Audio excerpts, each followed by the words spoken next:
Olá, começamos mais um programa Análise Direta, que hoje vem falar sobre acidentes aéreos no Brasil e no mundo. Só aqui no Brasil, 8 políticos morreram em acidentes aéreos. Nereu de Oliveira Ramos, ex-presidente da República, Ulisses Guimarães, que foi presidente da Câmara dos Deputados, Marcos Freire, que foi ministro da Reforma Agrária, Roberto Silveira, governador do Rio de Janeiro, Clériston Andrade, candidato ao governo da Bahia, José Carlos Martinez, presidente do PTB, e agora Eduardo Campos, que era candidato à presidência da República, num acidente que chocou o Brasil. É triste a gente relembrar tanto esse como outros acidentes que aconteceram com os aviões, por exemplo, da TAM e da Gol, que também abalaram o Brasil. O meu convidado de hoje no programa Análise Direta é professor e também especialista em acidentes aéreos, Daniel Celso Calazans. Seja bem-vindo. Olá, Patrícia. Um prazer recebê-lo. Prazer é nosso estar a bordo aqui desse bate-papo aqui sobre esses interessantes acidentes. Exatamente. Assunto, né, Infelizmente, Infelizmente. Estamos falando sobre acidentes. Infelizmente. Mas eles estão cada vez mais frequentes, acontecendo cada vez mais frequentemente, não é isso? Isso. Nós, em termos de aviação geral no Brasil, nós temos nos últimos 7 anos uma média de 100 acidentes, mais, de 100 acidentes por ano, sendo que o crítico foi em 2013, nós tivemos 178 acidentes, uma média de um acidente a cada 2 dias. Nossa, e isso é grave, né? Esse dado é alarmante. É alarmante. Precisamos, as autoridades e nós envolvidos na atividade aérea, precisamos tomar algumas medidas para que isso sejam evitados. Qual é o motivo desse aumento que está havendo nos acidentes aéreos? Olha, podemos imputar vários motivos, Um deles que eu imputo a formação e treinamento dos pilotos. Você acha que está precária a formação dos pilotos? A formação dos pilotos no Brasil hoje e o treinamento dos pilotos, na minha opinião, está aquém do necessário, aquém do que a atividade aérea exige. Nós temos aviões de última geração, com equipamentos muito sofisticados, mas eu não acredito que os pilotos tenham treinamento no mesmo nível dessa tecnologia que a aviação tem apresentado. A gente pode dizer, então, que a tecnologia avançou demais e os pilotos, o treinamento dos pilotos não acompanharam. Um outro fator também que nós precisamos prestar atenção é na manutenção. Então, formação dos pilotos e treinamento contínuo. Eu estou falando da formação inicial e depois do treinamento contínuo dos pilotos.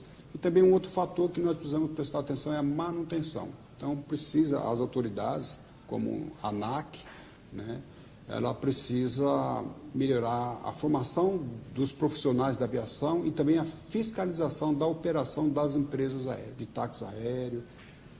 Nós tivemos em 1996 um caso que causou espanto no Brasil, que foi o caso Mamonas Assassinas.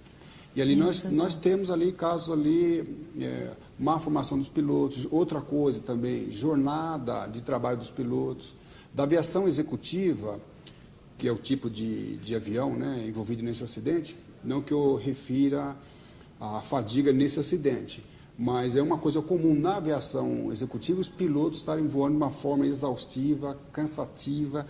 Isso ocorreu no caso Mamona Assassina, e nesse caso é interessante que o piloto ele colocou na mídia social que ele estava muito cansado.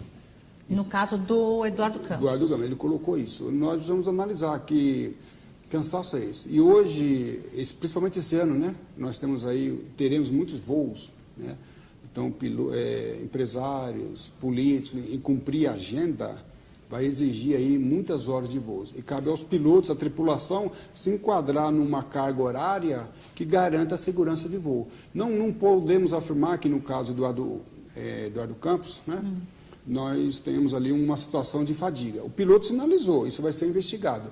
Mas, de uma maneira geral, a aviação executiva está voando, os pilotos estão voando de uma forma exaustiva. Isso é comprovado. Isso só no executivo ou também nos voos comerciais? O voo comercial, não. Porque daí tem uma escala, Tem uma escala, eles são mais fiscalizados, fica muito difícil. Agora, a aviação geral, dentre elas, a aviação executiva, isso é um fato. Eles trabalham demais. Trabalham demais. Talvez pelo fato de ser um só, por exemplo, um executivo tem um jatinho e o piloto é um só. Isso. É isso que a aviação acontece? executiva é uma aviação que transporta ali pessoas VIP, né? Empresários, cumprindo agendas apertadas, viagens. Então, há sim uma pressão no Brasil desses empresários, muitos deles proprietários de aviões, no afã de cumprir uma agenda apertada, levar os pilotos à exaustão. Isso é possível que esteja acontecendo. Qual é o número máximo de horas que um piloto pode voar, assim, sem correr o risco de chegar a esse nível de exaustão, Então, a ponto de atrapalhar alguma coisa no voo? Eu não tenho esse número aqui agora, mas varia do tipo de avião, né? Se é um avião jato, é menos horas do que um avião convencional, tá? Então depende do tipo de avião que é voar. Depende também do horário noturno. Então são vários fatores, eu não tenho esse número aqui agora. Mas voar à noite deve ser bem mais cansativo, né? Porque você de tem madrugada, a gente já não está muito... Então, além disso, né? Além disso, o voo já ser uma operação cansativa, que exige muita atenção. Esse avião aí era um avião de alta tecnologia, era um avião pequeno, mas nós poderíamos falar que é um avião de pequeno porte, mas de alta performance. A performance desse avião é equiparada a de um Boeing, de um Airbus. Então, nesse caso, o piloto ele precisa estar descansado, ele precisa estar voando de uma forma tranquila para garantir um voo seguro. Então já começa por aí, né? O piloto estava cansado. Pelo menos ele reportou isso. Mas, na sua opinião, o motivo não foi esse? Vamos lá. As condições climáticas são outros fatores que devemos levar em consideração. Então, analisando o boletim meteorológico das condições climáticas ali de Santos, eram favoráveis ao voo por instrumento. Então, ele veio, realizou ali o procedimento e iniciou uma arremetida. Não sabemos por que ele não conseguiu pousar. Então, a arremetida não é um procedimento inseguro, é um procedimento seguro, é um procedimento previsto e ele realizou. Então, tem que ver o que fez com que o piloto não prosseguisse para o pouso. Isso que nós estamos vendo, que o senhor trouxe, são as condições de tempo do dia do acidente, do dia lá do em acidente. Santos? E nós podemos constatar, algumas pessoas já estão perguntando, foi questão de turbulência? Não. A turbulência é característica de tempo instável. No dia ali em Santos, as condições, embora degradantes, né, degradadas em termos de teto e visibilidade, era estável e permitia o voo com certa segurança. No entanto, o piloto, após ele realizava um procedimento por instrumentos, que ele realiza um voo, que nós chamamos de voo cego, até o momento em que ele avista a pista.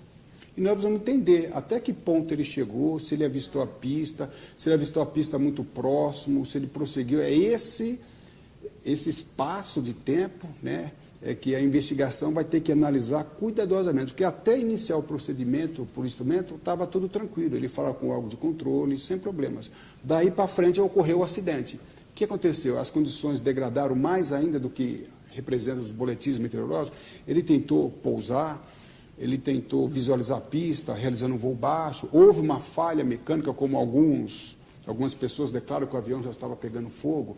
Vai ser difícil analisar isso, mas a investigação vai ter como base um dos elementos o cansaço do piloto, porque se ele precisou arremeter de uma forma, por exemplo, como foi reportado por alguns, em emergência, isso vai depender da habilidade do piloto, da sensibilidade, se ele estava cansado ou não. É um trabalho exaustivo da investigação, pegando o ponto de arremetida até a hora do acidente. Arremeter já é um procedimento difícil para o piloto? Vamos ver, a aeronave está vindo para o pouso. Então, a aeronave tem uma configuração para pouso. Qual é a configuração? Ela vem descendo, ela vem reduzindo os motores, ele suja toda a aeronave. O que é sujar a aeronave? Ele abaixa o dispositivo de flap, ele abaixa o trem de pouso. Então, a arremetida não é perigoso, mas a arremetida ele vai ter que decolar outra vez no ar.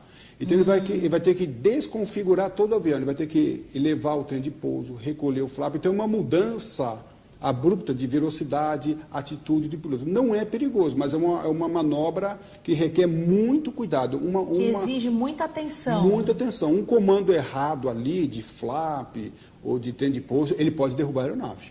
E aí, nesse caso do acidente com o ex-candidato à presidência, né, a gente já pode falar assim,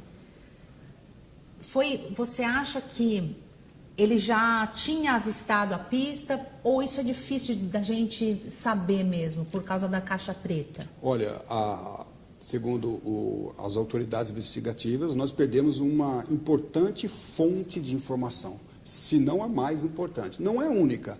Essa fonte de informação perdida, ela não vai frustrar a investigação, mas nós vamos perder dados importantíssimos. Por quê? Numa arremetida, há vários procedimentos. O piloto faz um procedimento, o piloto faz outro, e eles vão se comunicando durante todo o procedimento. Faça isso, faça aquilo, por exemplo, se falhou o motor. Eles falaram um para o outro, então, fizeram algum procedimento. Então, se estavam remetendo ou não. Então, toda essa conversa entre piloto e copiloto... Não, piloto e copiloto foi perdida. O que nós temos ainda, que é interessante, é a conversa entre o controlador e o serviço de proteção ao voo, que ali não tinha controlador. Que foi momentos antes do acidente. Isso. Então, ali não é um espaço aéreo controlado, então não tinha controlador lá, mas tinha um serviço de proteção ao voo, ele se comunica com o pessoal de terra lá. Então, essa comunicação, ela é preservada pelos órgãos do Serviço de Proteção ao Voo. Então, é possível que tenha essa gravação. Mas essa gravação só vai ser possível detectar a comunicação entre o piloto e os órgãos de proteção ao voo. O que aconteceu entre os dois ali, nós não vamos saber se não for recuperado, essas informações não forem recuperadas. E é possível apagar, assim, uma informação de caixa preta? Difícil. Muito difícil, estranho. Nós temos aí acidentes como o da TAM 3054, ocorreu ali em Congonhas, 907, ocorreu lá na floresta, né, do Gol, e outros acidentes, né, de uma forma mais drástica, em que as gravações foram preservadas. O que levou a essa perda é algo, no mínimo, estranho. As autoridades vão explicar por que isso aconteceu. Na realidade, a primeira informação é que não se perdeu as informações, né? É que as informações que foram captadas eram incompatíveis com o horário do voo. Então, tinha alguma coisa gravada lá, mas nada referente aos momentos finais do voo. Nem na hora, porque tem uma gravação que a gente já viu, eu já vi na mídia, que ele fala a hora que ele fala que vai arremeter. Então, na isso realidade, é a gravação da caixa preta ou é a gravação do controlador? O órgão de controle. Nós tivemos algumas apresentações na mídia em que ele fala com o controle, mas naquele momento ele estava em uns 10 minutos do pouso, foi bem antes, ele estava falando com outro órgão que é o controle de São Paulo. Aquele momento com o Serviço de Proteção ao Voo local não foi pelo menos apresentado, mas isso vai ser importante, embora nós tenhamos perdido a gravação principal, pode-se recuperar alguma coisa entre a conversação do piloto e dos órgãos de proteção ao voo. Mas do piloto com o copiloto, jamais? Se a caixa preta não for recuperada? Jamais. Se não for recuperada, se realmente for constatado aquilo que foi anunciado na mídia, nós teremos perdido aí uma fonte imprescindível sobre a investigação. Não vai frustrar, nós podemos ainda descobrir o que aconteceu diante de outros elementos, a análise dos destroços, da turbina. Vai ser interessante, mas a principal nós perdemos. Bom, é uma pena e é, no mínimo, estranho mesmo, eu concordo com a sua opinião.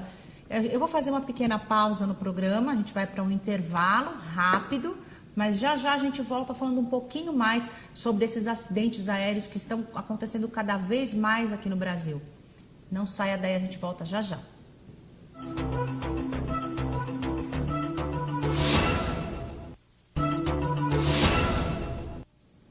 Estamos de volta com o programa Análise Direta, aqui para o Brasil e mais 55 países do mundo. Estamos falando sobre os acidentes aéreos que têm ocorrido com maior frequência no mundo e aqui no Brasil principalmente. Estou conversando com o Daniel Celso Calazans, que é especialista no assunto, né? Já foi controlador de voo e já foi piloto também? Também, piloto. Durante 10 anos eu atuei na aviação geral.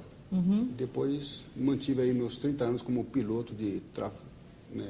Controlador de tráfego aéreo, finalizando a minha carreira no aeroporto de Congonhas. É uma carreira difícil, né? Estressante. Estressante. É uma das profissões, já foi considerada uma vez a mais estressante de todas as profissões. Hoje eu não sei qual é o ranking, mas está ali entre as primeiras. Principalmente de um controlador, né? Porque o controlador de voo, ele está lá no comando de tudo, dando orientações para os pilotos. O órgão entre a atividade aérea, entre piloto e na aviação, né, na atividade relacionada à pilotagem, depois da cabine, eu considero a mais importante relacionada à atividade aérea no que se refere à pilotagem. Controle de tráfego aéreo. Controle, né? Voltando ao caso do acidente que matou o Eduardo Campos lá em Santos, a gente tem uma lei, você estava falando, né, sobre aquela lei do sigilo. Na realidade, existe um embate, uma discussão muito longa e muito profunda entre a comunidade jurídica. Quando eu falo comunidade jurídica, eu estou apontando os delegados, promotores e juízes. E, do outro lado, a comunidade aeronáutica. Aí eu me refiro mais especificamente aos investigadores. Não questão de Brasil, né? Questão de mundo. Então, existe um embate no sentido de que os acidentes aéreos não devam ser criminalizados. Então, a investigação técnica feita pelas autoridades investigativas tem a finalidade de estudar o que aconteceu, para transformar em estudos, debates, para evitar que novos acidentes se repitam. Né? E eles acham que após um acidente aeronáutico, o depoimento dos pilotos, o depoimento de todo o pessoal envolvido no acidente, se esse depoimento for usado para fins punitivos, possam prejudicar futuras investigações e até mesmo a prevenção. Então, esse embate é antigo, essa discussão. E, por outro lado, a comunidade jurídica, delegado, promotor, quer apurar a responsabilidade, seja ela penal, seja ela civil. Então, essa briga é longa. Uma coisa que eu não entendo é por que não punir quem foi culpado pelo acidente? Existe uma máxima no seio da comunidade aeronáutica que não se deve punir, mas isso é um paradigma, entendeu? É uma ilusão, porque as leis penais do Brasil e até mesmo a lei que regula a investigação de acidente aeronáutico prevê apuração de responsabilidade judicial. Mas, na realidade, na minha opinião, é a busca da impunidade.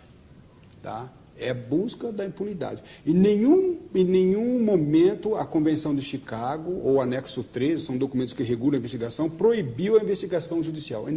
Muito pelo contrário, prevê a investigação judicial. Sempre houve essa previsão. Mas a comunidade aeronáutica, com esse argumento, alega que uma criminalização poderia. Olha, nós temos o Código Penal, no artigo 261, prevê a criminalização. E nesse embate, busca para cá, busca para lá, o Brasil publicou agora uma lei, em maio, né, foi sancionada a nova lei de investigação de acidentes aeronáuticos. E ali prevê a criminalização. Tá? Só com um detalhe, quando as fontes de informações do acidente forem usadas, tais como gravação da conversação do piloto, gravação entre piloto e controlador, e qualquer que sejam as fontes usadas nos órgãos de controle, se forem usadas, a investigação judicial passará a ser em segredo de justiça. Infelizmente, não é a tendência nacional. O Brasil, agindo dessa maneira, atuou contra a realidade internacional. Os Estados Unidos, por exemplo, eles promovem, em caso de acidente aeronáutico, audiência pública. Eles dão publicidade, porque eles acreditam que, sendo público, quanto mais público, vai promover o conhecimento, e aí sim nós teremos aí maiores conhecimentos e até meios de prevenir e evitar novos acidentes. Essa é a mentalidade dominante no mundo. A Europa é assim, Estados Unidos, e o Brasil vai na contramão. Foi na contramão da realidade jurídica, com um pensamento falacioso, isso é falácia, que as condições, a criminalização reduz. Mentira.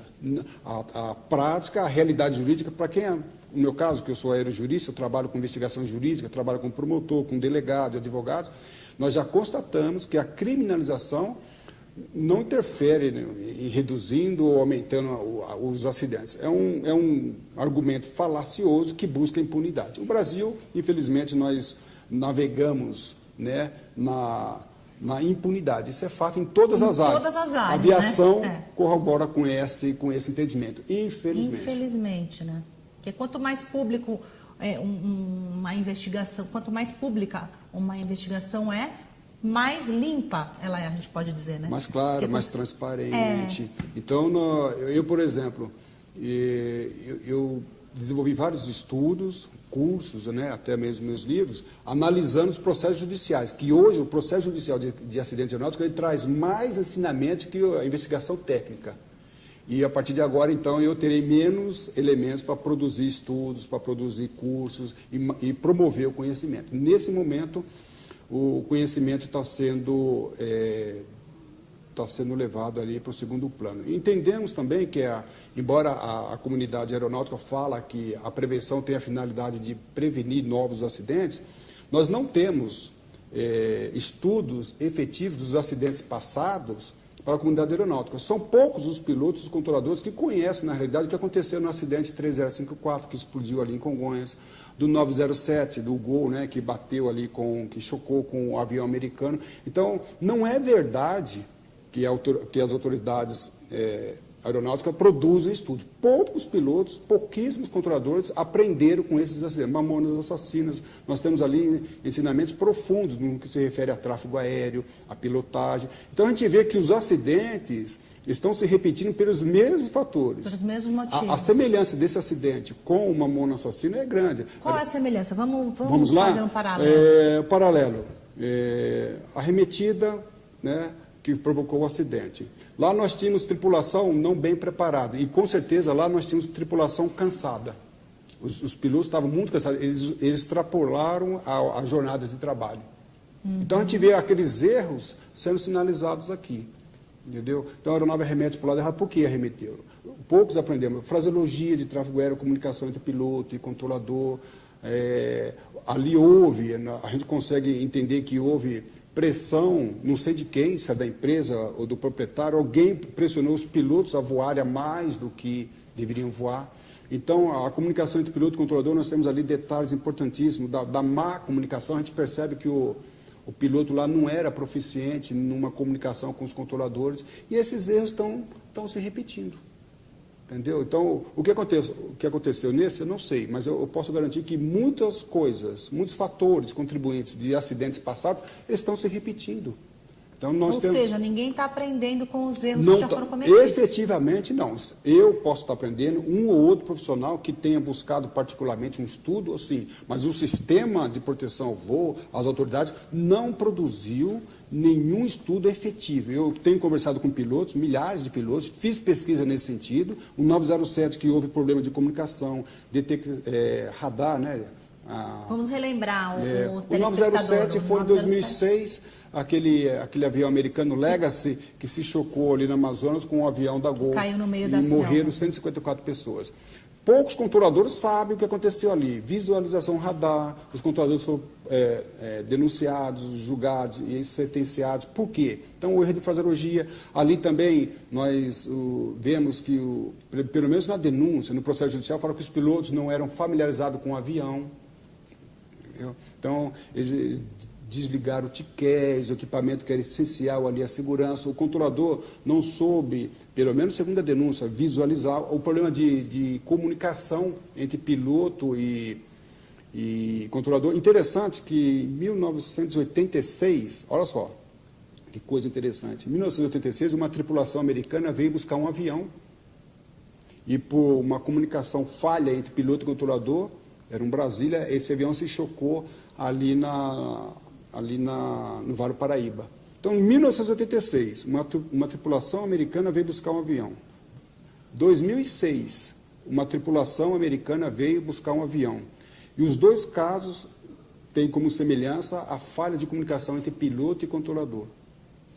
E nós não estudamos esses dois acidentes. Os pilotos, os controladores, efetivamente, não sabem o que aconteceu nesses dois acidentes. Então, se a comunidade aeronáutica quer dizer que não pode haver criminalização, não pode haver apuração de responsabilidade, porque os estudos trariam novos conhecimentos, evitando acidentes, isso não é uma verdade. Eu estou citando dois, citaria outras centenas de acidentes que não foram desenvolvidos em estudo para evitar. Então, quando se fala isso, que não deve haver criminalização em acidentes, tentando preservar essa metodologia, é uma falácia, porque isso não tem sido realidade no nosso país. Pois é. Você trouxe também algumas fotos de aviões que acabam se chocando com balões, né? A gente tem uma lei que, em alguns municípios, permite que as pessoas soltem balões na época de festa junina, enfim. E isso é muito perigoso para a aviação, não é? O Brasil precisa tomar uma atenção, e as autoridades, um procedimento urgente. Porque nós temos no Rio de Janeiro 6 municípios, no estado de São Paulo 3 municípios, e no Pará 1 município que já autoriza a soltura do balão. Essa foto que nós vimos agora, era um balão se aproximando de uma aeronave? Explica então, pra vamos gente. lá. Em 17 de julho, né, de 2011, uma aeronave de uma empresa de transporte aéreo regular no Brasil, essa aeronave colidiu um balão, e com 95 passageiros, que poderia ter ocorrido um acidente. Porque o balão, ele afetou um dispositivo que nós chamamos de tubo de Pitot. O tubo de Pitot é um dispositivo que é tomada de pressão e dá informação para o piloto de velocidade, razão de subida, razão de descida e assim por diante. Isso aí poderia ter derrubado o avião. Essa falha foi semelhante ao Air France. O Air France 447, que decolou do Rio de Janeiro para a Europa, ele caiu por causa desse dispositivo que foi afetado. Então, o balão, nós temos, além desses municípios que já aprovaram, nós temos a Câmara Municipal de São Paulo, a Câmara Legislativa de São Paulo, Assembleia Legislativa de São Paulo, do Rio, e a Câmara dos Deputados, ou seja, no Congresso nós temos uma lei, um projeto de lei querendo aprovar a soltura do balão. Se isso se concretizar, na realidade nós já temos esse perigo aqui, né?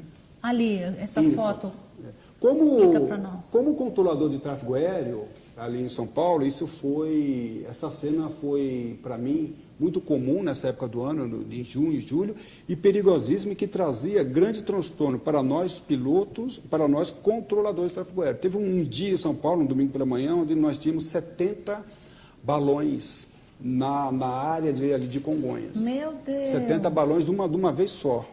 Isso aí, então, as pessoas que querem aprovar, na verdade nós já temos 10 municípios que aprovam a soltura do balão. Então, eu acho que ainda vai cair um balão no Brasil por questão de preservação de cultura. Esse é o argumento deles. E nós pedimos às autoridades que evite isso, porque eles estão dizendo que isso aí é um balão inteligente, que não confronta a que lei não tem fogo, né? Isso, porque a lei de crimes ambientais fala de balão, mas com a presença de chama, de fogo. Então, eles alegam que esse balão é um balão inteligente, que é um balão ecológico, que não teria perigo para a aviação. Mentira, porque o perigo para a aviação não está só na chama. O impacto já é o suficiente para derrubar. Uma ingestão numa turbina derruba pode derrubar um avião. Pode derrubar o balão. E eles alegam também, muitos das pessoas envolvidas alegam que não se houve reporte de que um balão tenha provocado um acidente. Temos esse aqui, que quase poderia ter derrubado a aeronave, e nós tivemos em 2013, até setembro, 20 reportes, né, de incidentes de tráfego aéreo. Balão apresentando perigo para a aviação. Eu vou fazer mais uma pausinha aqui no programa. Daqui a pouquinho, quando a gente voltar, você me explica melhor essa história de 2013, tá? Tá, ok. De todos os balões que poderiam ter causado acidentes aqui. A gente vai retomar esse assunto. Não saia daí, já já a gente está de volta. Estamos de volta com análise direta aqui para o Brasil e também para mais 55 países. Estamos falando hoje sobre acidentes aéreos, que estão se tornando mais frequentes no mundo e principalmente no Brasil. Estou conversando com o especialista Daniel Celso Calazans, é especialista em acidentes aéreos, já foi controlador, já foi piloto. Estávamos falando no último bloco a respeito de balões, o quanto eles podem atrapalhar um voo e também podem causar um acidente grave, é isso? Isso. Só voltando, né, ao argumento das pessoas envolvidas na soltura de balão, eles alegam que é uma questão de preservar, eles são contundentes, né, no sentido de preservar uma cultura que isso não provoca perigo à aviação. E nós queremos nos posicionar no sentido contrário. Repito, eu como piloto e como controlador do tráfego aéreo, nós tivemos seríssimos problemas com balões. Então, eles alegam que não tem perigo sim. Eles alegam também que estão acobertados pela lei de crime ambiental, porque o balão não solta, não tem chamas, não tem fogo, é um balão inteligente, é um balão ecológico, não provoca fogo em floresta, essas coisas. Mas nós temos o Código Penal, o artigo 261, que prevê algumas situações que colocam a aviação em risco, é um crime. E ele pode entrar, mesmo ele sendo ecológico, não causando riscos de incêndio em floresta, tudo, ele representa um risco de acidente aéreo, isso? Com certeza. E como se entrar numa turbina de avião? Turbina, não uma turbina, nós podemos fazer material ali, tampar a visibilidade, enroscar ali no para-brisa. O piloto não consegue prosseguir para pouso. Se entrar numa turbina, ingestão pode derrubar. Tem balões enormes com estrutura metálica. O impacto é suficiente para derrubar uma aeronave. Embora eles pensam que estão acobertados pela lei de crime ambiental, eles não estão acobertados pelo Código Penal brasileiro no artigo 2001, colocar a aviação em risco. Então, eles estão cometendo um crime. É interessante, olha, nós já temos 10 municípios no Brasil que têm leis que permitem a soltura de balão. E temos a Câmara Legislativa de São Paulo, projeto, Câmara dos Deputados, e São Paulo e Rio, a Câmara Legislativa. Então, se nós permitirmos que isso se aprove, nós teremos aí, em breve, um acidente aeronáutico causado por balões. Eles falam que, alegam, nunca se houve um indício. Eles estão desinformados. Repito, eu como controlador de tráfego aéreo, nós passamos por vários que nós chamamos de quase colisão. Conta para nós. Teve aquele de 2011? De 2011. Que quase caiu o avião. Isso. Eu me lembro uma vez que um piloto, ele ficou assustado, porque estava voando numa região que estava coberta de nuvens estáveis, e de repente um balão saiu das nuvens. Ele teve pouquíssimo tempo para se desviar. Meu Deus. Porque ele não estava vendo o balão com antecedência. Outro perigo também é o balão quando é soltado no período noturno. Ele está em chama. Mas, de repente, nós já tivemos problemas em São Paulo, que eu, como controlador, na torre de controle, nós orientávamos o balão. Olha, tem um balão no setor norte e setor sul, e nós localizávamos, mas, de repente, o balão apagava. Nós tínhamos um balão voando ali na região do aeroporto de Congonhas e não tínhamos mais a referência visual. Aí era um Deus nos acuda. E esse balão ecológico? Tem a referência visual para quem então, é controlador? Eles estão falando que esse balão ecológico ele vai ter mas vai ter sinais luminosos. E tem lei interessante, né? Que tem leis que permitem que o balão seja solto só durante o dia. Outras leis permitem que alguns municípios, que os balões sejam soltos à noite. E tem uma lei pior ainda, que ela fala assim que o DCEA, né, que é o órgão regulador do tráfego aéreo, vai definir os locais e horários que os balões sejam soltos. Mas eu faço uma pergunta. O balão é solto numa localidade. Então, o DCEA, que é o órgão responsável por regular isso, ele fala, então só vai soltar aqui, em Poá, por exemplo, que é um município que tem lei. Quem me garante que aquele balão de Poá não vai se deslocar para a região de Congonhas? É impossível, porque ele fica à mercê do vento. Então, você vê, tão ridículo é o argumento deles, que eles acham que teremos como manipular o avião, monitorar. É impossível. Não tem como, né? Mas eles argumentam que o DCEA vai ser o órgão responsável por delimitar o espaço aéreo, local, o horário. É impossível. Teremos um acidente, se algo não for, se nenhuma medida de segurança for tomada pelas autoridades, se esses projetos que nós estranhamos, né? São Paulo, Câmara Legislativa, Rio, Câmara Legislativa e a Câmara dos Deputados, ou seja, no Congresso, o Brasil está prestes a soltar uma lei que coloca a aviação em risco. E ainda que tenha esse documento que é muito bonito, é bonito mesmo, não dá para negar, mas é totalmente inseguro. É uma cultura milenar que veio dos portugueses, nós queremos preservar. Só que essa cultura não pode ser preservada num país onde tem... Em detrimento da segurança. E olha que os municípios são 3, São Paulo, e 6 no Rio de Janeiro, os locais onde tem maior densidade de tráfego aéreo. Aqui em São Paulo, quais os municípios? Eu não sei todos, mas vamos lá. Aqui que eu tenho aqui Poá, né, São Paulo, Ferraz de Vasconcelos e Carapicuíba. Que é aqui do lado. Do lado da capital. É a área, esses 3 municípios envolvem a área de maior congestionamento de tráfego aéreo da América Latina. Você estava me falando do ano passado, um dado alarmante aí sobre isso. Em 2013, nós tivemos, até setembro, mais de 20 repórteres, né, com os pilotos relatam, né, mais de 20 relatos de balões que colocaram a aviação em risco. E eles alegam que não há nenhum registro. Há registro, há registro, sim. Então. Eles desconhecem. Não apresenta perigo. Ainda... Né? Inclusive, um grupo de engenheiros, pessoas estudadas, fizeram um estudo mostrando como o balão é inteligente, apaga a chama de determinada altura, o que tem, mas a questão não é fogo, a questão é do balão, o impacto, a ingestão. Como nós vimos aí, em 2011, quase uma aeronave de transporte aéreo regular com 95 passageiros caiu. Ninguém sabe disso, inclusive eles. E essa aeronave em 2011 foi a questão do impacto? Isso, na verdade o balão, né, chocou a aeronave e se desfez, mas uma parte plástica do balão entupiu, né, o tubo de pitot, que é um dispositivo importantíssimo no avião, que dá ali para o avião uma tomada estática que aponta para velocidade e razão de subida e descida. Então, é uma coisa muito semelhante ao que aconteceu com o Air France 447. O Air France 447 ele caiu porque teve esse dispositivo entupido. E por destreza do piloto e por mais alguma coisa, nós não entendemos porque não houve esse acidente. O piloto, com certeza, ele continuou o voo e foi a 12 mil pés, a 4 quilômetros de altura. Tá? Nossa. Então, o balão estava muito alto. Então, eles alegam que o balão não sobe tanto. Esse balão pegou demais, pegou né? a aeronave. Aqui, detalha para nós essa foto. Então, um outro perigo também é que, no caso aí, o resíduo do plástico na junção da fuselagem. Então, nós temos a asa, é um elemento muito importante para o avião, é o que garante ali a maior parte da sustentação do avião.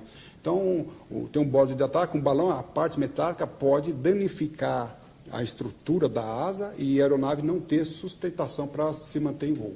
Mas aquilo é o quê? É um pedaço de... Aquilo ali é um resíduo, ali mostra um resíduo, né? Na realidade, resíduo de plástico. Resíduo de plástico que era do avião. Nesse avião aí não houve grande perigo, né? Nesse trecho aí, nessa parte.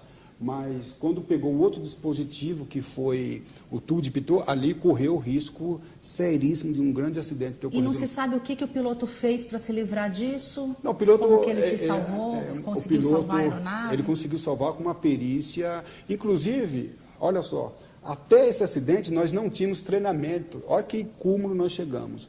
Não tinha, o piloto ele faz vários tipos de treinamentos. Treinamento para evitar fogo, despressurização, e agora foi incluído um treinamento especial para tratar colisão de balão. Não tinha até então? Não tinha. A partir desse ano de 2011, a empresa incutiu, né, um treinamento a mais, o que fazer quando uma aeronave é chocada por um avião. E o piloto, ele foi perito, nós, né, devemos menção honrosa a ele, que ele conseguiu pousar, mas ele correu risco seríssimo. Bom, avião é transporte aéreo regular. E isso não foi noticiado, né? Não, pelo menos ninguém sabe. Ninguém... Quando cair, nós saberemos. Só vamos saber talvez quando cair, né? Nem não porquê, né? Espero que não caia. Vamos falar rapidamente sobre os seus livros, né? Isso. Então, eu tenho isso aí, o Caixa Preta, como eu falei, né? Nós achamos que nós temos uma preocupação, em divulgar o conhecimento. Então, nós criamos um curso, né, que hoje está sendo dado na UFABC, que é Investigação Jurídica de Acidente Aeronáutico, onde nós atrelamos ali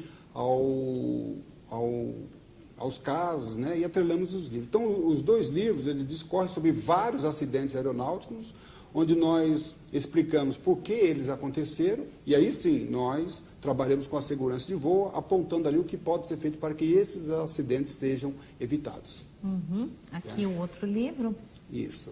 O Acidentes Aeronáuticos, né, o Acidentes Aéreos, ele é um um livro mais novo, onde eu trabalho ali com vários acidentes, que são polêmicos, né, no Brasil. Aqui eu falo sobre o caso Mamona Assassinas, detalhe esse acidente, por que ele ocorreu, em que situações ocorreu, e eu tenho comigo que as causas que provocaram aqueles acidentes não são ainda evitados.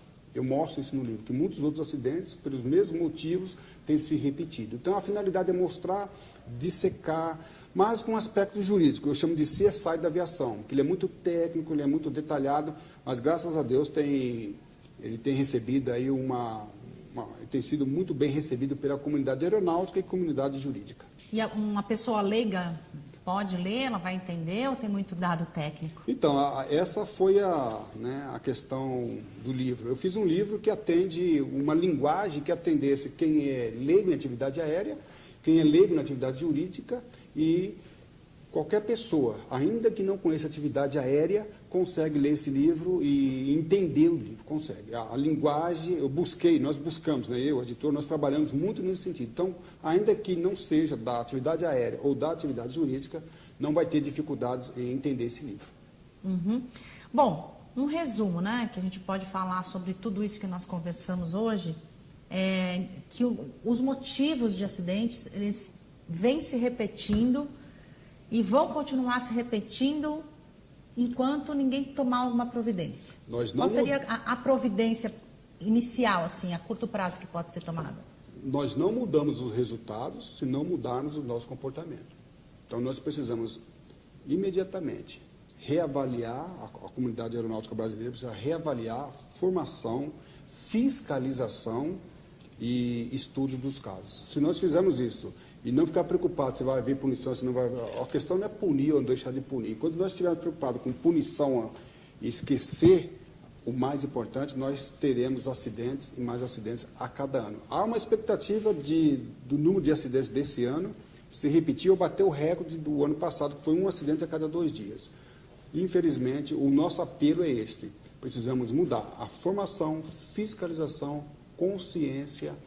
Formação dos pilotos. Dos controladores, formação do pessoal envolvido na manutenção e, mais do que isso, a mentalidade da comunidade aeronáutica, ela precisa ser melhorada. Então, nós ainda há pressão de pilotos voando em condições precárias de manutenção e a mentalidade de pressão de empresa aérea sobre os pilotos. Enquanto essa mentalidade persistir, nós teremos cada vez mais acidentes no Brasil, infelizmente. E eu não estou vendo, não estou enxergando nenhuma luz no túnel que possa mudar isso por enquanto. Muito bem, eu agradeço a sua participação, a sua presença aqui no programa. Vamos esperar, né, que haja uma melhora nisso tudo, né, no preparo dos pilotos, nas investigações dos acidentes aéreos. Há uma estatística que diz que é impossível zerar acidente aéreo, mas nós precisamos trabalhar urgentemente para minimizar. Okay. Eu espero contar com vocês em outras situações que eu possa vir aqui, olha, melhoramos os índices, a estatística mudar, graças a Deus. Infelizmente... Está convidado já a retornar aqui. Será um prazer estar a bordo com vocês mais uma vez. Muito obrigada, então, pela sua presença. E você que está aí em casa, não se esqueça de curtir a nossa página, facebook.com/programa Análise Direta. Lá você pode ver outras edições do nosso programa e curta a nossa página. E a gente se vê no próximo programa. Até lá.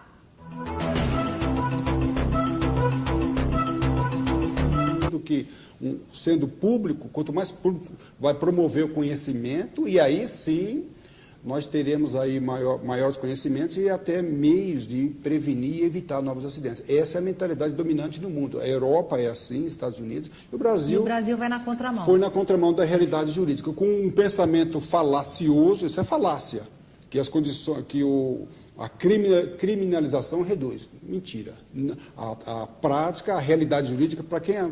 No meu caso, que eu sou aerojurista, eu trabalho com investigação jurídica, eu trabalho com promotor, com delegado, advogado, nós já constatamos que a criminalização não interfere em reduzindo ou aumentando os acidentes. É um argumento falacioso que busca impunidade. O Brasil, infelizmente, nós navegamos, né, na impunidade. Isso é fato em todas as áreas. Todas as áreas. A aviação, né, corrobora com esse entendimento, infelizmente. Infelizmente, né? Porque quanto mais público uma investigação, quanto mais pública uma investigação é, mais limpa ela é, a gente pode dizer, né? Mais clara, mais transparente. Então, eu, por exemplo, eu desenvolvi vários estudos, cursos, né, até mesmo meus livros, analisando os processos judiciais, que hoje o processo judicial de acidente aeronáutico ele traz mais ensinamento que a investigação técnica.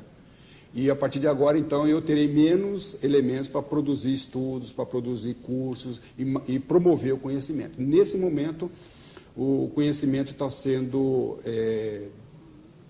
levado ali para o segundo plano. Entendemos também que, embora a comunidade aeronáutica fala que a prevenção tem a finalidade de prevenir novos acidentes, nós não temos estudos efetivos dos acidentes passados para a comunidade aeronáutica. São poucos os pilotos, os controladores que conhecem, na realidade, o que aconteceu no acidente 3054, que explodiu ali em Congonhas, do 907, do Gol, né, que bateu ali, que chocou com o avião americano. Então, não é verdade que as autoridades aeronáutica produzem estudos. Poucos pilotos, pouquíssimos controladores aprenderam com esses acidentes. Mamonas assassinas, nós temos ali ensinamentos profundos no que se refere a tráfego aéreo, a pilotagem. Então a gente vê que os acidentes estão se repetindo pelos mesmos fatores. Pelos mesmos motivos. A semelhança desse acidente com uma mamona assassina é grande. Qual é a semelhança? Vamos lá? Fazer um paralelo. Paralelo. Arremetida, né, que provocou o acidente. Lá nós tínhamos tripulação não bem preparada e, com certeza, lá nós tínhamos tripulação cansada. Os pilotos estavam muito cansados, eles extrapolaram a jornada de trabalho. Então, a gente vê aqueles erros sendo sinalizados aqui. Entendeu? Então, a aeronave arremete para o lado errado. Por que arremeteram? Poucos aprendemos. Fraseologia de tráfego aéreo, comunicação entre piloto. Então, um outro perigo também é que, no caso aí, o resíduo do plástico na junção da fuselagem. Então, nós temos a asa, é um elemento muito importante para o avião, é o que garante ali a maior parte da sustentação do avião. Então, tem um bode de ataque, um balão, a parte metálica pode danificar a estrutura da asa e a aeronave não ter sustentação para se manter em voo. Mas aquilo é o quê? É um pedaço de... Aquilo ali é um resíduo, ali mostra um resíduo, né? Na realidade, resíduo de plástico. Um resíduo de plástico que era do avião. Nesse avião aí não houve grande perigo, né? Nesse trecho aí, nessa parte. Mas quando pegou o outro dispositivo, que foi o tubo de pitot, ali correu o risco seríssimo de um grande acidente ter ocorrido. E não se sabe o que o piloto fez para se livrar disso? Não, o piloto... Como que ele se salvou? Conseguiu salvar a aeronave? Ele conseguiu salvar com uma perícia. Inclusive, olha só, até esse acidente nós não tínhamos treinamento. Olha que cúmulo nós chegamos. Não tinha... O piloto, ele faz vários tipos de treinamentos. Treinamento para evitar fogo, despressurização, e agora foi incluído um treinamento especial para tratar colisão de balão. Não tinha até então? Não tinha. A partir desses de 2011, a empresa incutiu, né, um treinamento a mais, o que fazer quando uma aeronave é chocada por um avião. E o piloto, ele foi perito, nós, né, devemos menção honrosa a ele, que ele conseguiu pousar, mas ele correu risco seríssimo. Bom, avião é transporte aéreo regular. E isso não foi noticiado, né? Não, pelo menos ninguém sabe. Ninguém... Quando cair, nós saberemos. Só vamos saber talvez quando cair, né? Nem não porquê, né? Espero que não caia. Vamos falar rapidamente sobre os seus livros, né? Isso. Então, eu tenho isso aí, o Caixa Preta, como eu falei, né? Nós achamos que nós temos uma preocupação, né, uma preocupação em divulgar o conhecimento. Então, nós criamos um curso, né, que hoje está sendo dado na UFABC, que é a Investigação Jurídica de Acidente Aeronáutico, onde nós atrelamos ali aos casos, né, e atrelamos os livros. Então, os dois livros, eles discorrem sobre vários acidentes aeronáuticos, onde nós explicamos por que eles aconteceram, e aí sim, nós trabalhamos com a segurança de voo, apontando ali o que pode ser feito para que esses acidentes sejam evitados. Aqui o outro livro. Isso. O Acidentes Aeronáuticos, né, o Acidentes Aéreos, ele é um um livro mais novo, onde eu trabalho ali com vários acidentes, que são polêmicos, né, no Brasil. Aqui eu falo sobre o caso Mamona Assassinas, detalhe esse acidente, por que ele ocorreu, em que situações ele ocorreu, e eu tenho comigo que as causas que provocaram aqueles acidentes não são ainda evitados. Eu mostro isso no livro, que muitos outros acidentes, pelos mesmos motivos, têm se repetido. Então, a finalidade é mostrar, dissecar, como gravação da conversação do piloto, gravação entre piloto e controlador, e qualquer que sejam as fontes usadas nos órgãos de controle, se forem usadas, a investigação judicial passará a ser em segredo de justiça. Infelizmente, não é a tendência nacional. O Brasil, agindo dessa maneira, atuou contra a realidade internacional. Os Estados Unidos, por exemplo, eles promovem, em caso de acidente aeronáutico, audiência pública. Eles dão publicidade, porque eles acreditam que, sendo público, quanto mais público, vai promover o conhecimento, e aí sim nós teremos aí maiores conhecimentos e até meios de prevenir e evitar novos acidentes. Essa é a mentalidade dominante no mundo. A Europa é assim, Estados Unidos, e o Brasil... E o Brasil vai na contramão. Foi na contramão da realidade jurídica, com um pensamento falacioso, isso é falácia, que as condições, a criminalização reduz. Mentira. A prática, a realidade jurídica, para quem é... No meu caso, que eu sou aerojurista, eu trabalho com investigação jurídica, eu trabalho com promotor, com delegado, advogado, nós já constatamos que a criminalização não interfere, né, em reduzindo ou aumentando os acidentes. É um argumento falacioso que busca impunidade. O Brasil, infelizmente, nós navegamos, né, na impunidade. Isso é fato em todas as áreas. Todas as áreas. A aviação, né? corrobora com esse entendimento, infelizmente. Infelizmente, né? Porque quanto mais público uma investigação, quanto mais pública uma investigação mais limpa ela é, a gente pode dizer, né? Mais clara, porque mais transparente. Então, eu, por exemplo, eu desenvolvi vários estudos, cursos, né, até mesmo meus livros, analisando os processos judiciais, que hoje o processo judicial de acidente aeronáutico ele traz mais ensinamento que a investigação técnica. E a partir de agora, então, eu terei menos elementos para produzir estudos, para produzir cursos e promover o conhecimento. Nesse momento, o conhecimento está sendo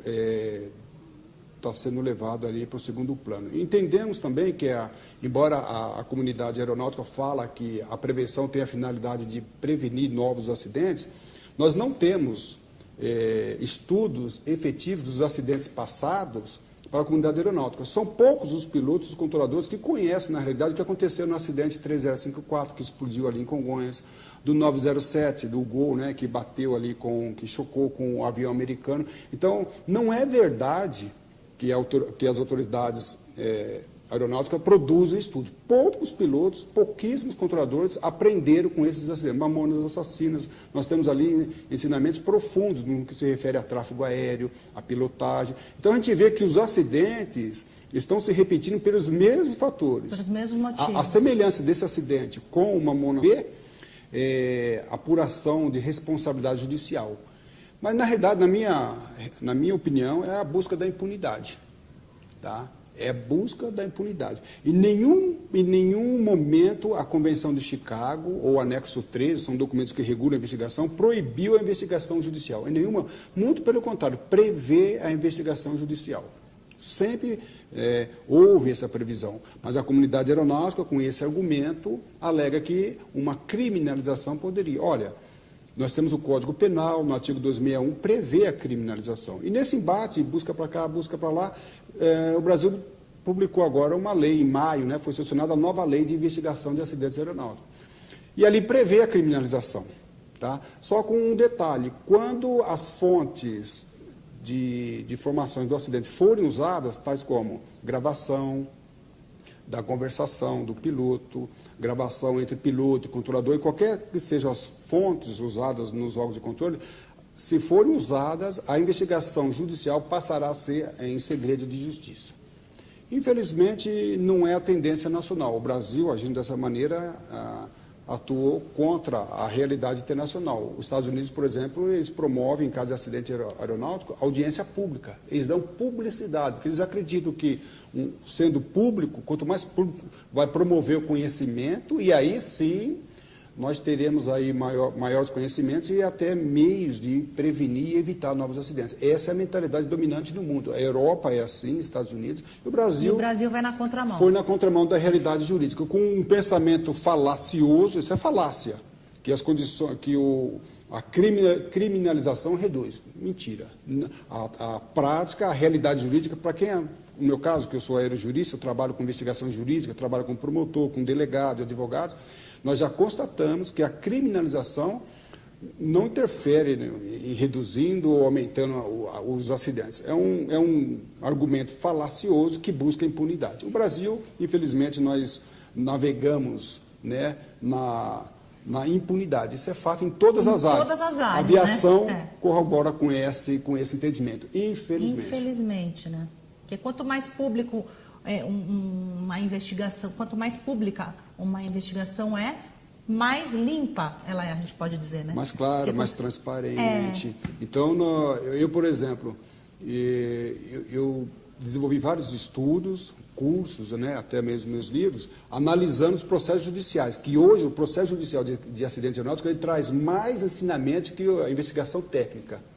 E a partir de agora, então, eu terei menos elementos para produzir estudos, para produzir cursos e promover o conhecimento. Nesse momento, o conhecimento está plano. Entendemos também que, embora a comunidade aeronáutica fala que a prevenção tem a finalidade de prevenir novos acidentes, Nós não temos estudos efetivos dos acidentes passados para a comunidade aeronáutica. São poucos os pilotos, os controladores que conhecem, na realidade, o que aconteceu no acidente 3054, que explodiu ali em Congonhas, do 907, do Gol, né, que bateu ali, que chocou com o avião americano. Então, não é verdade que as autoridades aeronáuticas produzem estudos. Poucos pilotos, pouquíssimos controladores aprenderam com esses acidentes. Mamonas assassinas, nós temos ali ensinamentos profundos no que se refere a tráfego aéreo, a pilotagem. Então, a gente vê que os acidentes estão se repetindo pelos mesmos fatores. Pelos mesmos motivos. A semelhança desse acidente com o mamona assassino é grande. Qual é a semelhança? Vamos lá? Fazer um paralelo. Paralelo. Arremetida, né, que provocou o acidente. Lá nós tínhamos tripulação não bem preparada e, com certeza, lá nós tínhamos tripulação cansada. Os pilotos estavam muito cansados, eles extrapolaram a jornada de trabalho. Então, a gente vê aqueles erros sendo sinalizados aqui. Entendeu? Então, a aeronave arremete para o lado errado. Por que arremeteu? Poucos aprendemos. Fraseologia de tráfego aéreo, comunicação entre piloto e controlador. Ali houve, a gente consegue entender que houve pressão, não sei de quem, se é da empresa ou do proprietário, alguém pressionou os pilotos a voarem a mais do que deveriam voar. Então, a comunicação entre piloto e controlador, nós temos ali detalhes importantíssimos. Da má comunicação, a gente percebe que o piloto lá não era proficiente numa comunicação com os controladores, e esses erros estão se repetindo. Entendeu? Então, o que aconteceu nesse, eu não sei, mas eu posso garantir que muitas coisas, muitos fatores contribuintes de acidentes passados, eles estão se repetindo. Então, Ou seja, ninguém está aprendendo com os erros que já foram cometidos. Efetivamente, não. Eu posso estar aprendendo, um ou outro profissional que tenha buscado particularmente um estudo, sim, mas o sistema de proteção ao voo, as autoridades, não produziu nenhum estudo efetivo. Eu tenho conversado com pilotos, milhares de pilotos, fiz pesquisa nesse sentido. O 907, que houve problema de comunicação, radar, né? Vamos relembrar o 907 foi em 2006, aquele avião americano Legacy, que se chocou ali no Amazonas com um avião da Gol. Caiu no meio da selva. E morreram 154 pessoas. Poucos controladores sabem o que aconteceu ali. Visualização radar, os controladores foram denunciados, julgados e sentenciados. Por quê? Então, o erro de fraseologia. Ali também nós vemos que, pelo menos na denúncia, no processo judicial, fala que os pilotos não eram familiarizados com o avião. Entendeu? Então, eles desligaram o tiqués, o equipamento que era essencial ali, a segurança. O controlador não soube, promotor, quer apurar a responsabilidade, seja ela penal, seja ela civil. Então, essa briga é longa. Uma coisa que eu não entendo é por que não punir quem foi culpado pelo acidente? Existe uma máxima no seio da comunidade aeronáutica que não se deve punir, mas isso é um paradigma, entendeu? É uma ilusão, porque as leis penais do Brasil e até mesmo a lei que regula a investigação de acidente aeronáutico prevê apuração de responsabilidade judicial. Mas, na realidade, na minha opinião, é a busca da impunidade. Tá? É a busca da impunidade. Em nenhum momento a Convenção de Chicago ou o Anexo 13, são documentos que regulam a investigação, proibiu a investigação judicial. Muito pelo contrário, prevê a investigação judicial. Sempre houve essa previsão. Mas a comunidade aeronáutica, com esse argumento, alega que uma criminalização poderia. Olha, nós temos o Código Penal, no artigo 261, prevê a criminalização. E nesse embate, busca para cá, busca para lá, o Brasil publicou agora uma lei, em maio, né, foi sancionada a nova lei de investigação de acidentes aeronáuticos. E ali prevê a criminalização. Tá? Só com um detalhe, quando as fontes de informações do acidente forem usadas, tais como gravação da conversação do piloto, gravação entre piloto e controlador, e qualquer que sejam as fontes usadas nos órgãos de controle, se forem usadas, a investigação judicial passará a ser em segredo de justiça. Infelizmente, não é a tendência nacional. O Brasil, agindo dessa maneira, atuou contra a realidade internacional. Os Estados Unidos, por exemplo, eles promovem, em caso de acidente aeronáutico, audiência pública. Eles dão publicidade, porque eles acreditam que, sendo público, quanto mais público, vai promover o conhecimento e aí sim nós teremos aí maiores conhecimentos e até meios de prevenir e evitar novos acidentes. Essa é a mentalidade dominante no mundo. A Europa é assim, Estados Unidos, e o Brasil... E o Brasil vai na contramão. Foi na contramão da realidade jurídica, com um pensamento falacioso, isso é falácia, que as condições, a criminalização reduz. Mentira. A prática, a realidade jurídica, para quem é, no meu caso, que eu sou aerojurista, eu trabalho com investigação jurídica, eu trabalho com promotor, com delegado, advogado, nós já constatamos que a criminalização não interfere em reduzindo ou aumentando os acidentes. É um argumento falacioso que busca impunidade. O Brasil, infelizmente, nós navegamos, né, na impunidade. Isso é fato em todas as áreas. Todas as áreas, a aviação, né? corrobora com esse entendimento, infelizmente. Infelizmente, né? Porque quanto mais público uma investigação, quanto mais pública uma investigação mais limpa ela é, a gente pode dizer. Derrubar o balão. E eles alegam também, muitos das pessoas envolvidas alegam que não se houve reporte de que um balão tenha provocado um acidente. Temos esse aqui, que quase poderia ter derrubado a aeronave, e nós tivemos em 2013, até setembro, 20 reportes, né, de incidentes de tráfego aéreo. Balão apresentando perigo para a aviação. Eu vou fazer mais uma pausinha aqui no programa. Daqui a pouquinho, quando a gente voltar, você me explica melhor essa história de 2013, tá? Tá, ok. De todos os balões que poderiam ter causado acidentes aqui. A gente vai retomar esse assunto. Não saia daí, já já a gente está de volta.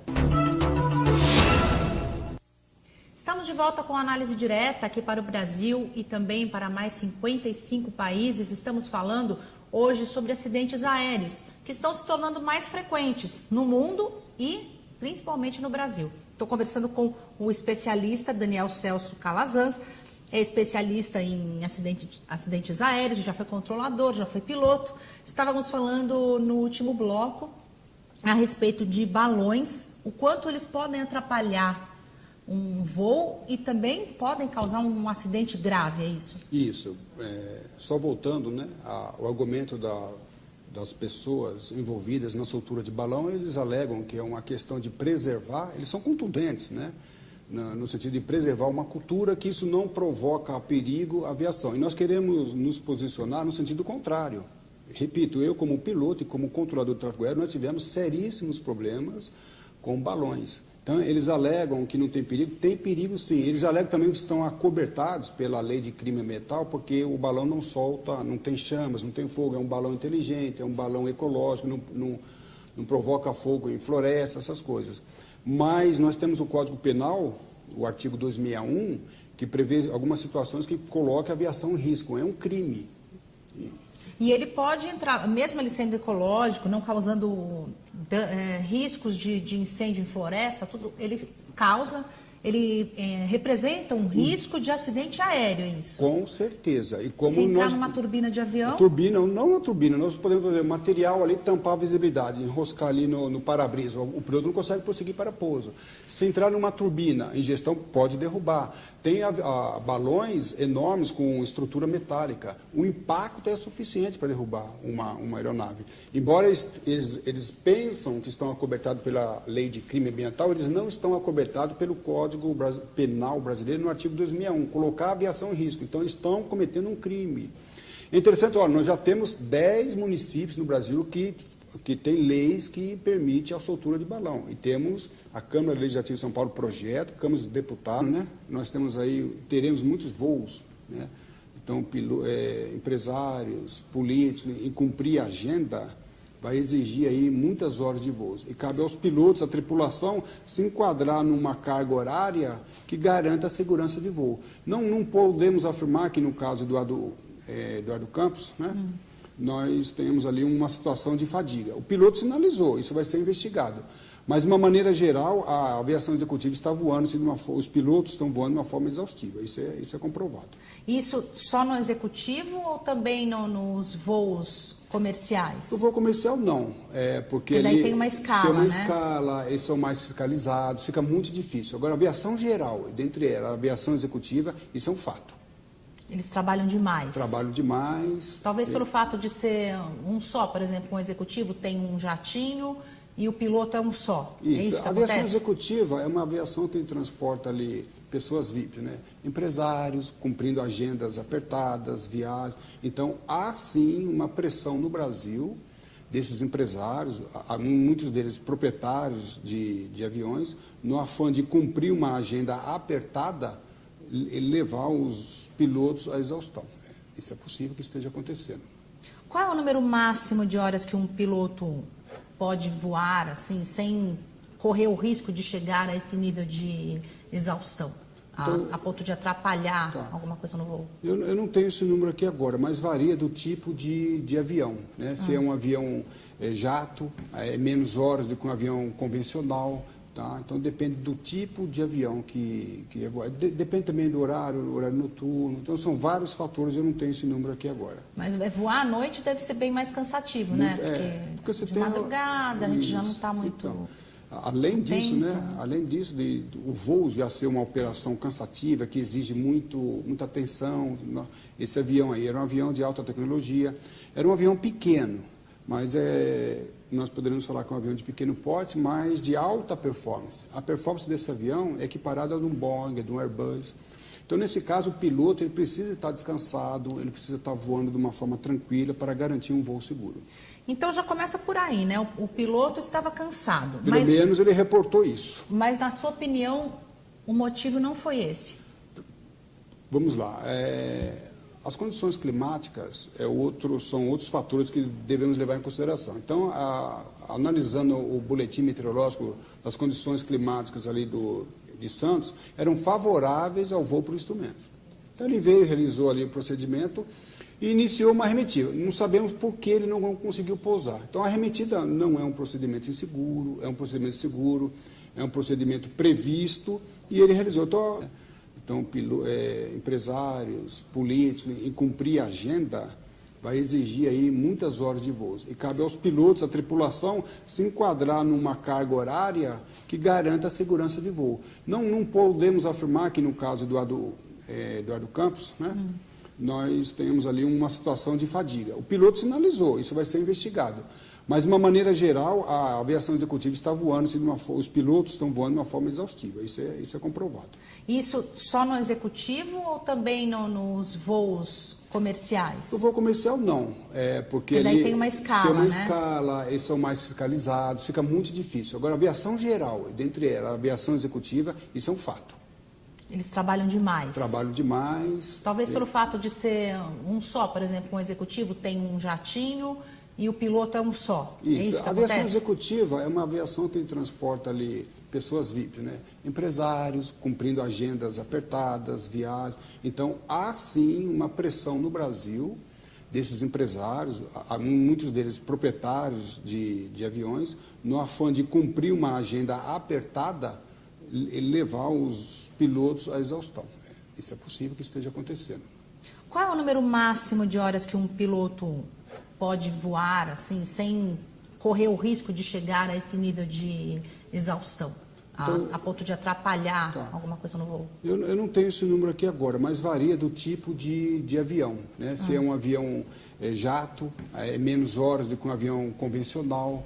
Tá? Então, depende do tipo de avião que é voar. Depende também do horário noturno. Então, são vários fatores, eu não tenho esse número aqui agora. Mas voar à noite deve ser bem mais cansativo, né? Porque você de tem madrugada a gente já não está muito... Então, além disso, né? Além disso, o voo já ser uma operação cansativa, que exige muita atenção. Esse avião aí era um avião de alta tecnologia, era um avião pequeno, mas nós poderíamos falar que é um avião de pequeno porte, mas de alta performance. A performance desse avião é equiparada a de um Boeing, de um Airbus. Então, nesse caso, o piloto ele precisa estar descansado, ele precisa estar voando de uma forma tranquila para garantir um voo seguro. Então, já começa por aí, né? O piloto estava cansado. Pelo menos ele reportou isso. Mas, na sua opinião, o motivo não foi esse? Vamos lá.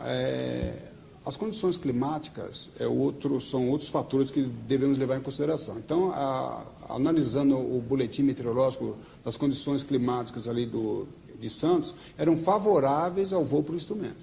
Então, ele veio, realizou ali o procedimento e iniciou uma arremetida. Não sabemos por que ele não conseguiu pousar. Então, a arremetida não é um procedimento inseguro, é um procedimento seguro, é um procedimento previsto e ele realizou. Então, tem que ver o que fez com que o piloto não prosseguiu. Nós permitimos que isso se aprove, nós teremos aí, em breve, um acidente aeronáutico causado por balões. Eles falam que, alegam, nunca se houve um indício. Eles estão desinformados. Repito, eu como controlador de tráfego aéreo, nós passamos por vários que nós chamamos de quase colisão. Conta para nós. Teve aquele de 2011. De 2011. Que quase caiu o Isso. avião. Eu me lembro uma vez que um piloto, ele ficou assustado, porque estava voando numa região que estava coberta de nuvens estáveis, e de repente um balão saiu das nuvens. Ele teve pouquíssimo tempo para se desviar. Meu Deus. Porque ele não estava vendo o balão com antecedência. Outro perigo também é o balão quando é soltado no período noturno. Ele está em chamas, mas de repente nós já tivemos problemas em São Paulo, que eu como controlador, na torre de controle, nós orientávamos o balão. Olha, tem um balão no setor norte, no setor sul, e nós localizávamos, mas de repente o balão apagava. Nós tínhamos um balão voando ali na região do aeroporto de Congonhas e não tínhamos mais a referência visual. Aí era um Deus nos acuda. E esse balão ecológico? Tem a referência visual para quem então, é controlador? Eles estão falando que esse balão ecológico ele vai ter sinais, mas vai ter sinais luminosos. E tem lei interessante, né, que tem leis que permitem que o balão seja solto só durante o dia. Outras leis permitem que o balão, alguns municípios, que os balões sejam soltos à noite. E tem uma lei pior ainda, que ela fala assim que o DCEA, né, que é o órgão regulador do tráfego aéreo, vai definir os locais e horários que os balões sejam soltos. Mas eu faço uma pergunta. O balão é solto numa localidade. Então o DCEA, que é o órgão responsável por regular isso, ele fala, então só vai soltar aqui, em Poá, por exemplo, que é um município que tem lei. Quem me garante que aquele balão de Poá não vai se deslocar para a região de Congonhas? É impossível, porque ele fica à mercê do vento. Então, você vê, tão ridículo é o argumento deles que eles acham que teremos como manipular o avião, monitorar. É impossível. Não tem como, né? Mas eles argumentam que o DCEA vai ser o órgão responsável por delimitar o espaço aéreo, local, o horário. É impossível. Teremos um acidente. Se algo não for, se nenhuma medida de segurança for tomada pelas autoridades, se esses projetos que nós estranhamos, né? São Paulo, Câmara Legislativa, Rio, Câmara Legislativa e a Câmara dos Deputados, ou seja, no Congresso, o Brasil está prestes a soltar uma lei que coloca a aviação em risco. E ainda que tenha esse documento que é muito bonito, é bonito mesmo, não dá para negar, mas é totalmente inseguro. É uma cultura milenar que veio dos portugueses, nós queremos preservar. Só que essa cultura não pode ser preservada num país onde tem... Em detrimento da segurança. E olha que os municípios são 3, São Paulo, e 6 no Rio de Janeiro, os locais onde tem maior densidade de tráfego aéreo. Aqui em São Paulo, quais os municípios? Eu não sei todos, mas